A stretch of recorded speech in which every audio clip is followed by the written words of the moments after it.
Boa noite, irmãos. Eu fico muito feliz em poder estar aqui.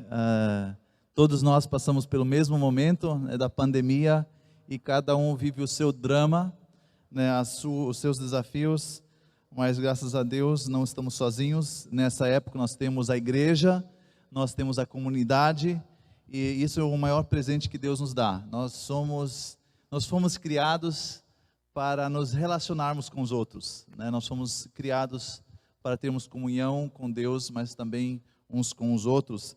E eu acho que a forma mais poderosa de testemunharmos o Evangelho é quando pessoas experimentam através da nossa vida a natureza de Deus, os atributos de Deus. Eu sempre ouço nos testemunhos, né, quando a gente ouve do momento de conversão, que as pessoas foram impactadas, que Deus preparou, né, o coração por causa de pessoas, essa convivência, o contato, o exemplo de vida, a palavra de Deus vivenciada. A Aliança Mission no Brasil tem tido esse foco desde o início, né, há 60 anos atrás. O trabalho social diaconal sempre acompanhava o evangelismo, e o plantio de igrejas, e isso faz parte do nosso DNA e de todos nós, né, de todos cristãos. Isso deveria fazer parte, não dá para separar isso, e isso é muito importante. Eu pensei que eu gostaria de compartilhar hoje à noite com os irmãos sobre uma história, né, que Jesus compartilha. Nós lemos essa história bem conhecida em Lucas 10, então se você quiser abrir aí a sua Bíblia, Lucas 10, versículos 25 a 37, eu coloquei como tema o amor que vai além. Então eu vou ler esse texto aqui, se vocês quiserem acompanhar também, vocês podem fazer isso aí no seu aplicativo ou na Bíblia. Diz assim: certa ocasião, um perito na lei levantou-se para pôr Jesus à prova e lhe perguntou: mestre, o que preciso fazer para herdar a vida eterna?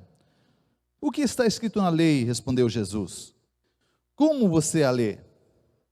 Ele respondeu: ame o Senhor, o seu Deus, de todo o seu coração, de toda a sua alma, de todas as suas forças e de todo o seu entendimento. E ame o seu próximo como a si mesmo. Disse Jesus: você respondeu corretamente, faça isso e viverá. Mas ele, querendo justificar-se, perguntou a Jesus: e quem é meu próximo? Em resposta disse Jesus: um homem descia de Jerusalém para Jericó, quando caiu nas mãos de assaltantes. Estes lhe tiraram as roupas, espancaram-no e se foram, deixando-o quase morto. Aconteceu estar descendo pela mesma estrada um sacerdote, quando viu o homem, passou pelo outro lado. E assim também um levita, quando chegou ao lugar e o viu, passou pelo outro lado. Mas um samaritano, estando de viagem, chegou onde se encontrava o homem, e quando o viu, teve piedade dele. Aproximou-se, enfaixou-lhe as feridas, derramando nelas vinho e óleo. Depois colocou-o sobre o seu próprio animal, levou-o para uma hospedaria e cuidou dele. No dia seguinte, deu 2 denários ao hospedeiro e disse-lhe: cuide dele. Quando voltar, lhe pagarei todas as despesas que você tiver. Qual desses 3 você acha que foi o próximo do homem que caiu nas mãos dos assaltantes? Aquele que teve misericórdia dele, respondeu o perito da lei. Jesus lhe disse: vá e faça o mesmo. Nessa parábola que Jesus conta aqui aos religiosos daquela época, na verdade surgem 2 perguntas, como resposta à pergunta principal, que é como é que eu posso herdar a vida eterna? E essas perguntas escondidas nesse acontecimento são: a primeira, quem é qualificado para receber o meu amor? Essa é uma pergunta que surge aqui. Essa pergunta é: quem é qualificado para receber o meu amor? A segunda pergunta: como o amor genuíno se manifesta? Então, a primeira: quem se qualifica, né, para receber o meu amor? E a segunda: como o amor genuíno, de fato, se mostra, se manifesta na minha vida. Eu queria iniciar com a primeira pergunta aqui: quem é qualificado para receber o meu amor? E aqui a conversa entre Jesus e o escriba culmina em uma questão central: quem é o meu próximo? E essa pergunta surge, né, como resposta ao mandamento central de amar a Deus com todo o nosso coração, com todo o nosso ser, amar ao próximo como a si mesmo. E o escriba, ali, o perito da lei, ele fixa na pergunta do próximo. Ele não está tão preocupado no início sobre a qualidade do amor, mas a pergunta dele: mas quem é o meu próximo? Então, a preocupação dele é quem é que deveria receber esse amor? A quem é que eu estou obrigado a amar dessa forma? Quem realmente é o meu próximo? Quem está tão próximo de mim que realmente eu, diante de Deus, estou obrigado a amar? Talvez aqueles que estão mais próximos de mim. Talvez ele pensou assim nos meus familiares, ou nos meus colegas, os escribas, os religiosos. Talvez os judeus piedosos, talvez eles são os meus próximos. Ou talvez, no máximo, todos os judeus. Então essa talvez era o escopo que ele estava pensando. O meu próximo, de fato, não pode ser todo mundo, né? Ele deve ter pensado: bom, não está escrito aqui, ame a Deus, ame a todos. Está dizendo aqui, ame ao seu próximo. Então, tem alguns que devem estar excluídos. Então, eu posso me sair ali. São as pessoas mais próximas que talvez eu deva amar desse jeito.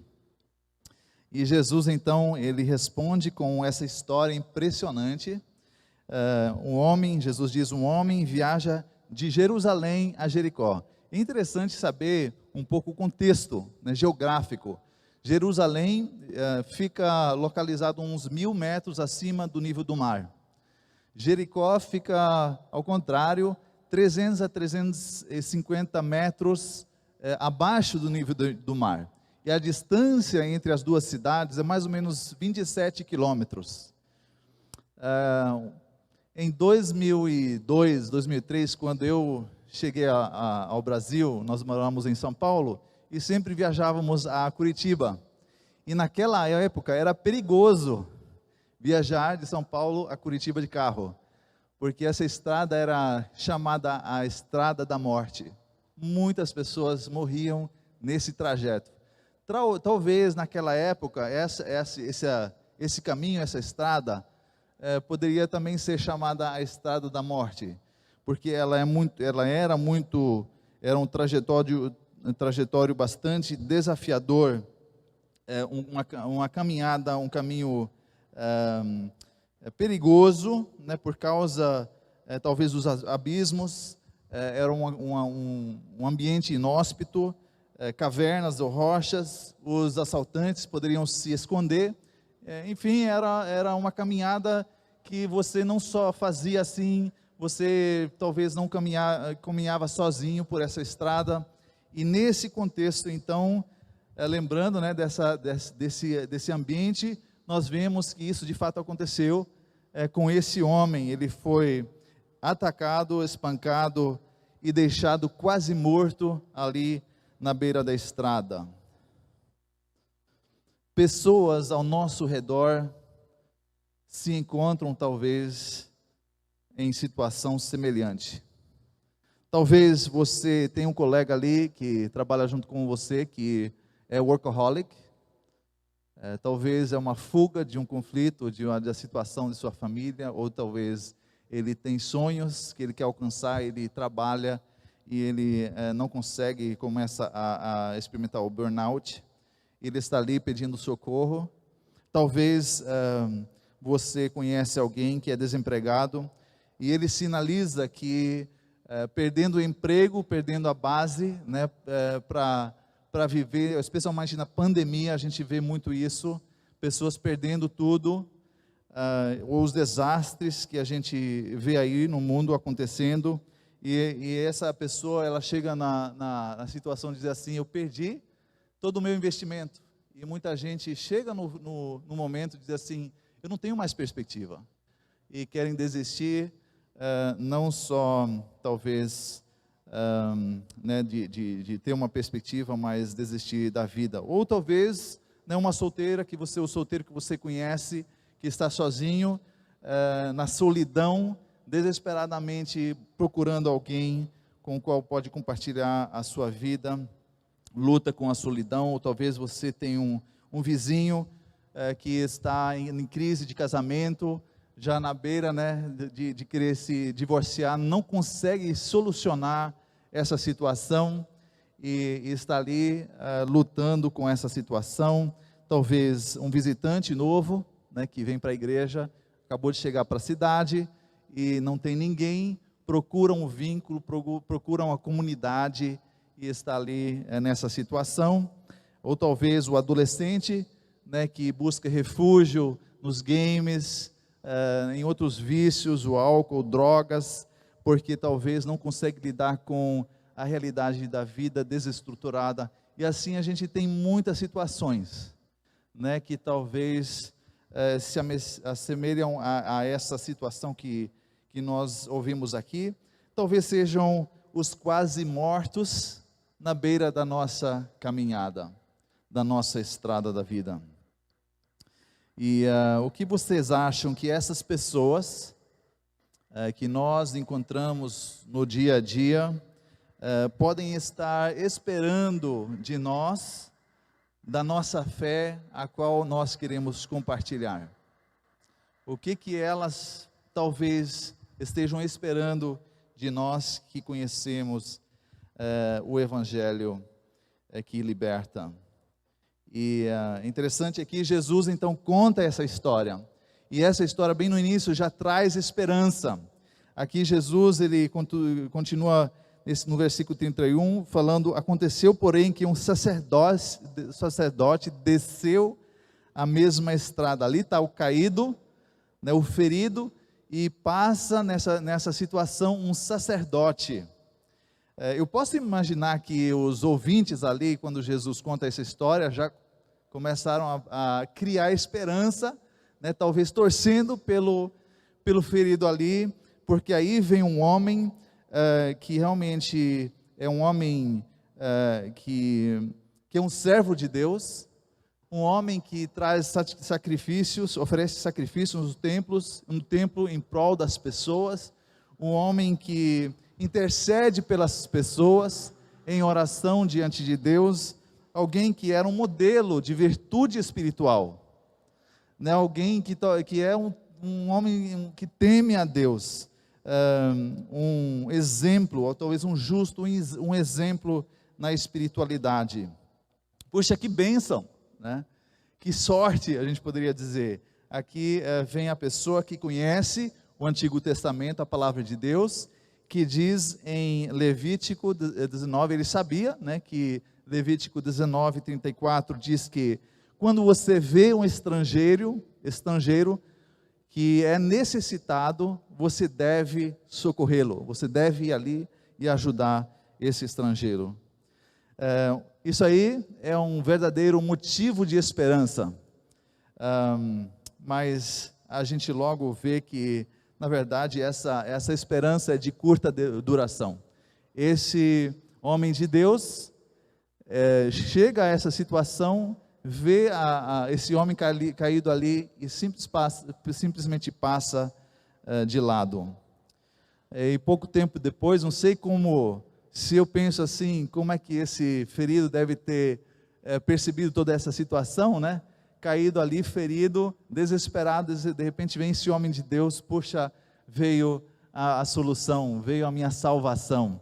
Mas esse homem de Deus passa adiante. Mesma coisa acontece aqui com o levita, que também serve a Deus no templo, e ele chega ali e a mesma coisa acontece, ele passa de lado. Então são pessoas que temem a Deus, que conhecem a palavra de Deus, mas por um motivo, ou por vários motivos, decidiram não ajudar.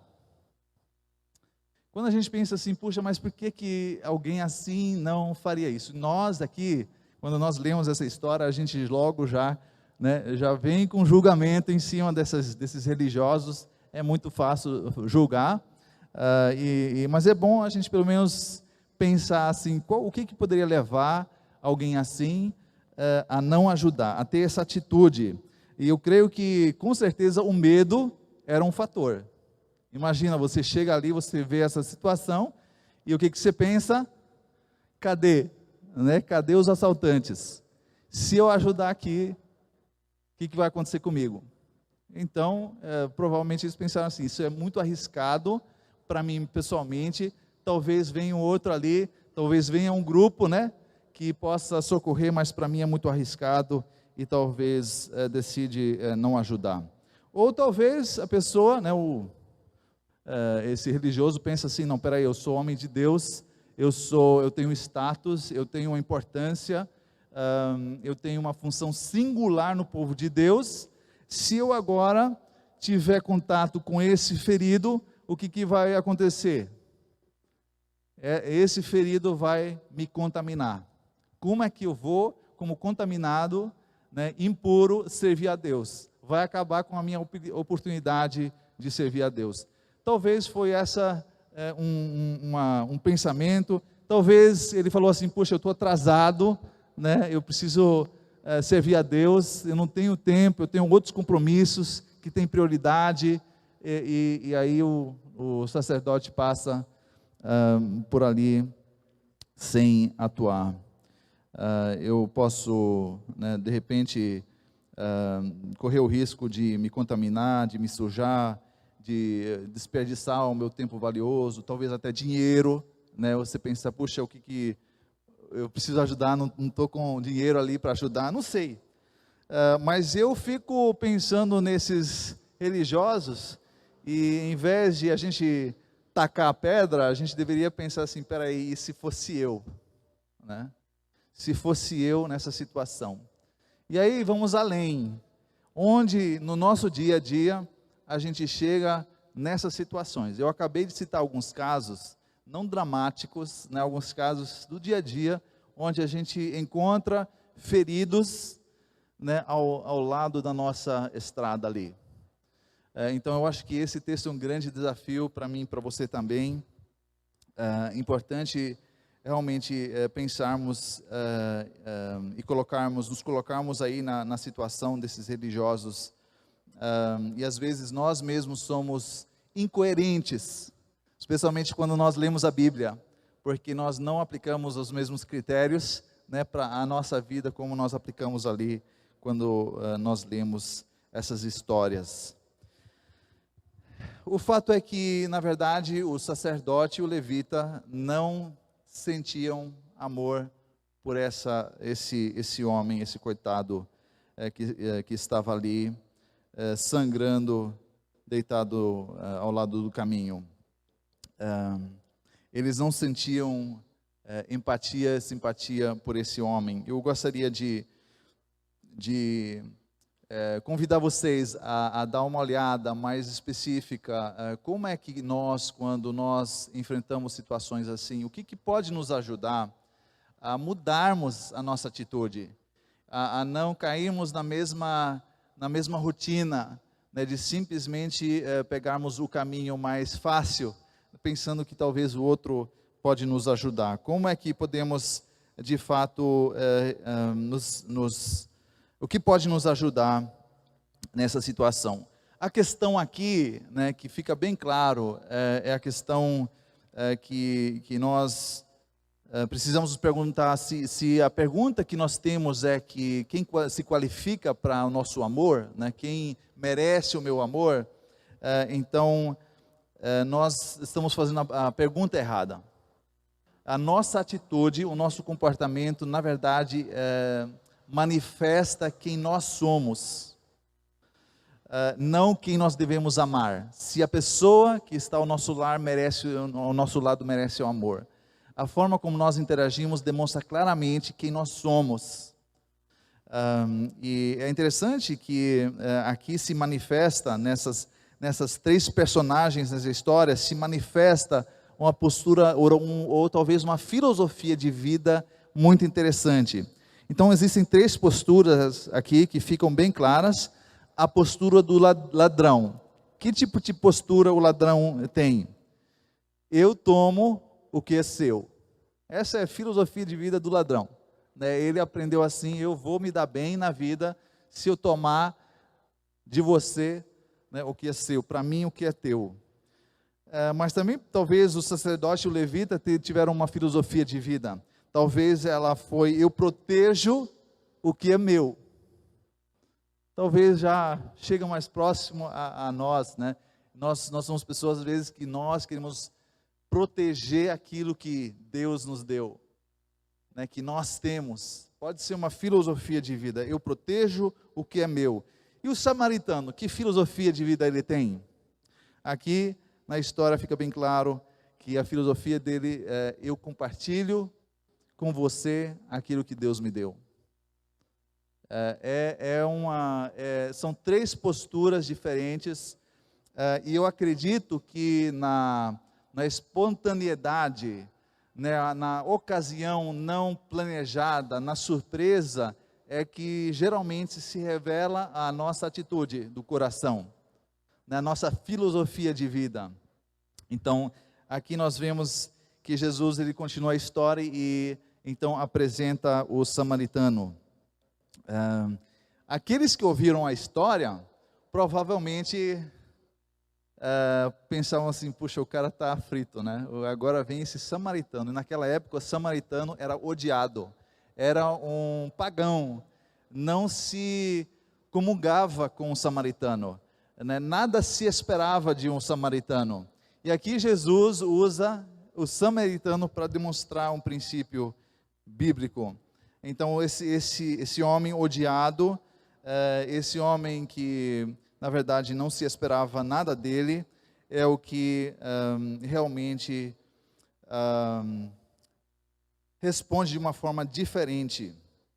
O ferido talvez também viu o samaritano e diz assim: poxa, esse aí com certeza não vai me ajudar. Eu sou judeu, esse samaritano ele deve me odiar, né? Talvez ele sofreu do meu povo, ele com certeza vai me deixar morrer aqui. Mas o surpreendente acontece aqui, a surpresa acontece. Jesus então conta a história, ele diz, esse samaritano veio, e quando ele o viu, ele ficou comovido. Eu acho que existem três passos aqui, progressivos, que podem nos ajudar quando Deus permite situações onde nós encontramos pessoas talvez feridas. Como é que nós podemos realmente, como é que Deus pode nos usar nesses momentos? A primeira é perceber o próximo, a arte da percepção. Então o samaritano, a primeira coisa é que ele bate o olho, ele olha quando ele o viu, né? Então ele vê esse ferido, e antes de pensar sobre a possibilidade de compartilhar o evangelho, nós deveríamos realmente enxergar as pessoas. Quantas vezes a gente simplesmente fala coisas sem de fato conhecer, sem enxergar as pessoas? Eu acho que uma grande carência hoje do ser humano é que ele não é enxergado, ele não é percebido. Quantas vezes nós olhamos para as pessoas e a gente julga as pessoas? Quantas vezes isso aconteceu comigo? Que eu olhei para a pessoa assim, né, de fora, fiz um julgamento, para depois, quando eu entendi a situação real da pessoa, eu tive que me arrepender profundamente, porque eu julguei. Eu não entendi o que essa pessoa estava passando, quem ela era.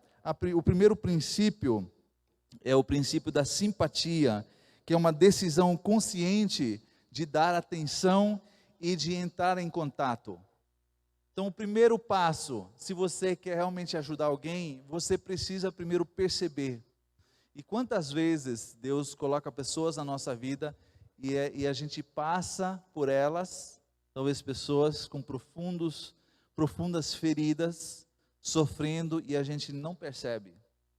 Nós não temos essa sensibilidade, né, porque nós não estamos antenados, nossa mente e o nosso coração não é calibrado para realmente ter a condição de entender o que está acontecendo com essa pessoa. Então, a primeira coisa aqui que nós vemos nessa atitude do samaritano é que ele realmente olha para a pessoa. E eu vivi muitos exemplos assim, né, que eu viajo muito, então no avião eu tenho compromissos. Quantas vezes Deus colocou pessoas ao meu lado, talvez no ônibus, talvez no avião, e eu totalmente focado na minha agenda, né, na minha missão, e perdi totalmente a possibilidade de talvez interagir, conhecer, fazer perguntas. E quantas vezes Deus ele coloca pessoas e a gente não está preparado, nós não estamos prontos para sermos usados por Deus. Então, o grande desafio aqui é nós aprendermos a olhar, a arte de olhar para o outro. A primeira questão. Segunda é prestar atenção ao próximo. E quando ele viu, primeira questão, né? A questão da simpatia, a habilidade, decisão de se aproximar, de enxergar, de perceber, teve piedade dele, aproximou-se. Então, quando ele viu a ferida, ele viu a condição da pessoa, esse ver provocou ou levou a uma curiosidade. Ele ficou curioso, ele queria se aproximar, houve uma atração que o levou a não somente olhar, mas a se aproximar. E essa aproximação é um passo fundamental nesse processo de sermos usados, né? Porque aqui, através do ver, do perceber, o coração desse homem é comovido. Deus move o coração desse homem para realmente se engajar, para entrar mais próximo. Ele enxerga a tristeza, o desespero desse homem, né? Ele começa a enxergar a situação real, ele começa a enxergar talvez as feridas, e ele toma uma outra decisão. Não só eu preciso prestar atenção a essa situação, a essa pessoa, mas a decisão de realmente interagir. Eu quero entrar em contato com essa pessoa. Eu quero me envolver com essa pessoa. É uma decisão que nós podemos chamar de empatia, que é o próximo passo. A simpatia, ela é um exercício intelectual, né? Talvez uma explicação, a gente consegue explicar uma situação. Aí, se a gente só tem simpatia, nós podemos até ter um bom diálogo, um bom papo, mas que não vai resolver a situação da pessoa. Nós chegamos ao próximo passo, que é a empatia, que nos capacita a analisar, a diagnosticar a situação na qual a pessoa se encontra. Então, enquanto a simpatia somente indica a vontade, né, de estar na presença da pessoa, a empatia é uma reação emotiva, é uma emoção. De repente o nosso coração se move e se coloca na situação da pessoa. Então, às vezes é bom a gente, aqui a palavra usada, né, para descrever as feridas da pessoa é trauma, né, do grego trauma. E traumas se desenvolvem com o tempo, não é só uma ação, uma ocorrência que machuca alguém de repente, mas pode se desenvolver ao longo do tempo. Então, quando nós realmente queremos desenvolver a empatia, nós precisamos interagir, nós temos que desenvolver essa competência de fazer perguntas. Nós somos ensinados a dar soluções para as pessoas, e soluções, respostas que as pessoas não têm, não fazem. Por quê? Porque a gente não enxerga e a gente não chega próximo. Isso é triste, irmãos. Isso frustra as pessoas. Quando a gente dá respostas que são totalmente irrelevantes, que não impactam a pessoa. Então, até que ponto damos às pessoas a atenção necessária que nos capacita a realmente interagir, chegar próximo? Então, você não vai conseguir desenvolver empatia se você não observar e fazer perguntas. Então, a atenção é importante, mas nós precisamos interagir, chegar próximo, perguntar quem é essa pessoa, quais são as circunstâncias, o que levou ela a essa situação. Ouvir os sentimentos, né, interagir. O sentimento, as pessoas elas não vão lembrar o que você falou, mas as pessoas vão lembrar como você fez a sentir. O sentimento, a emoção que a tua interação gerou nelas, isso eles vão lembrar.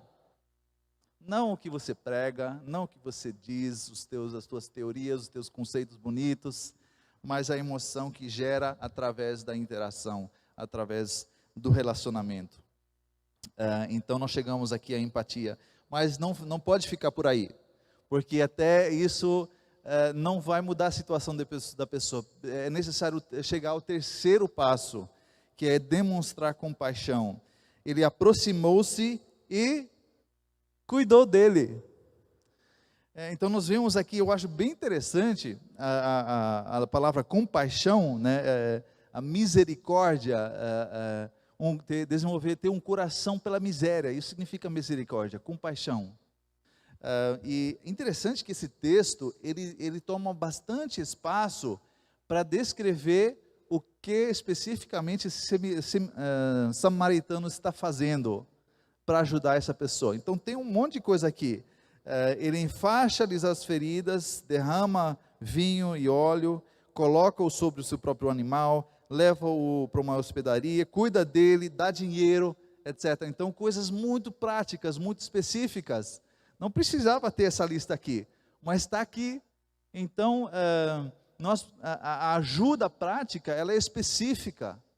Ela vai no detalhe, o que a pessoa realmente precisa, não é só algo genérico, né? Irmão, eu vou orar por você, eu acho que hoje, né, no WhatsApp é uma doença, você fala assim, você tem uma lista, né, de 100 respostas, não sei como é que funciona aqui, mas eu oro por você, e cada vez que eu coloco isso ali, eu digo assim, será que eu estou sério?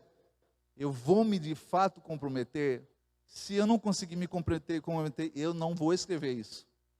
Então, cada vez que eu escrevo ali, irmão, eu estou orando por você, eu solto uma oração e digo, Senhor, eu quero ser fiel, eu quero anotar isso, eu quero colocar um lembrete, eu quero orar por essa pessoa, porque eu não quero ser um falso, né, alguém que só fala em termos genéricos, mas não realmente ajuda. Então, essa simpatia que nos leva a enxergar a situação, nos leva a empatia, interação, contato, e nos leva a misericórdia, a compaixão, que é o terceiro passo. Então, aqui é interessante que quando Jesus termina essa história, ele volta a interagir com esse fariseu, né? E eu creio que o samaritano, então, o fariseu aqui, ouvindo essa história, eu acho que ele deve ter pensado assim, poxa, se isso significa ser o próximo, poxa, então talvez eu estou bem longe de amar a Deus. Jesus o desafia, através da história, a fazer uma reflexão mais profunda sobre si mesmo. Será que eu realmente enxergo as pessoas ao meu lado com os olhos de Deus? Isso significa, será que eu tenho a coragem e o amor suficiente de realmente interagir com elas e pagar um preço de sacrificar, né? Esse amor sacrificial? E Jesus, então, no final dessa história, faz uma pergunta: qual desses três você acha que foi o próximo ao homem que caiu nas mãos dos assaltantes. E com muita relutância, esse escriba responde, ele precisa admitir aquele que teve misericórdia com ele. E Jesus simplesmente diz assim: irmão, vá e faça o mesmo. E eu creio assim que Jesus quer dizer para ele: olha, se você realmente faz isso, se você começa a aplicar isso, então você vai se dar conta de que você não consegue constantemente viver isso. É impossível cumprir plenamente esse mandamento de Deus, de amar o próximo. Você fica claro de que você nunca vai alcançar a justificação através desse amor que vai além. E mostra muito claro, olha, se você quiser realmente amar a Deus desse jeito, você tem que viver na dependência total dele. E o que me mais fascina, irmãos, é que essa história aqui, na verdade, mostra que somente Jesus é capaz de amar assim. Porque Jesus, contando essa história, ele demonstra, esse samaritano é uma representação de Jesus. Somente Jesus é capaz de plenamente amar desse jeito. Jesus, ele deu a sua vida por nós. Ele nos ama desse jeito. Mas a gente às vezes, na verdade, a gente também ama assim. Né? Nós amamos desse jeito. Pensando bem. Quem é que nós, você e eu, quem é que nós amamos desse jeito? Eu amo a mim mesmo desse jeito. Eu faria isso por mim. Você não faria isso por você? Nós faríamos isso por nós. Um amor super egoísta. Né? E nós precisamos chegar assim, poxa, eu não consigo amar o próximo da forma como eu amo a mim mesmo. Isso é impossível. E eu acho que essa história, Jesus quer demonstrar que nós precisamos chegar diante dele e confessar. E dizer: Senhor Jesus, eu te amo, eu quero te amar, né, de todo o coração, com toda a minha mente, com todo o meu ser, mas tenha misericórdia de mim. Eu acho que Jesus queria essa reação desse fariseu, dos ouvintes. E Jesus também quer essa reação de mim, de você, hoje à noite. Então, irmãos, eu acho que a palavra de Deus aqui, essa história, Jesus, ele não quer botar pressão em nós. Essa não é a ideia desse texto aqui, porque isso seria terrível. Né? Jesus, ele simplesmente fala assim: eu amo assim, eu sou esse amor. Né? E só através de mim, você pode chegar a viver tudo aquilo que Deus sonha com a sua vida. Esse amor que Deus derramou, né? Romanos 5 fala isso. Deus derramou esse amor em nosso coração, através do Espírito Santo. E nós devemos sim amar o mundo desse jeito. Mas nós nunca poderíamos amar assim. Então esse amor, ele vai além daquilo que imaginamos. Então, irmãos, que Deus nos dê misericórdia, né, que podemos, de fato, nós só podemos compartilhar aquilo que nós recebemos. Né? Então, a sensibilidade de perceber o próximo, essa arte, desenvolvermos essa arte. Pedir a Deus: Senhor, eu sou totalmente cego, as minhas antenas estão desajustadas, desequilibradas. Eu quero ter essa sensibilidade. Nós devemos sim aprender dessa história, desenvolver essa sensibilidade de percepção do próximo, desenvolver essa simpatia, a atenção genuína de realmente entrar em contato com as pessoas, de querer dar mais um passo, né, de prestar atenção e talvez pagar um preço e demonstrar na prática a compaixão que emana do amor que recebemos do próprio Deus. Amém? Senhor nosso Deus e Pai, nós queremos te agradecer porque a tua palavra, ela não não é um livro de regras que nós precisamos seguir, mas a fé é um relacionamento. Fé é relacionamento. E, Senhor, nós queremos viver plenamente esse relacionamento com o Senhor. Às vezes nós nos desviamos, às vezes os desafios, as dificuldades da vida tiram a nossa atenção daquilo que é realmente importante. E a Tua palavra tantas vezes nos alerta que nós devemos viver no Senhor, nós devemos viver na Tua dependência. E quando nós pensamos sobre o nosso impacto, do nosso compartilhar, muitas vezes isso se resume a simplesmente falar de Ti. Mas só poderemos falar coisas relevantes se nós conversamos com o Senhor. Nós só poderemos compartilhar algo às pessoas quando nós recebemos do Senhor.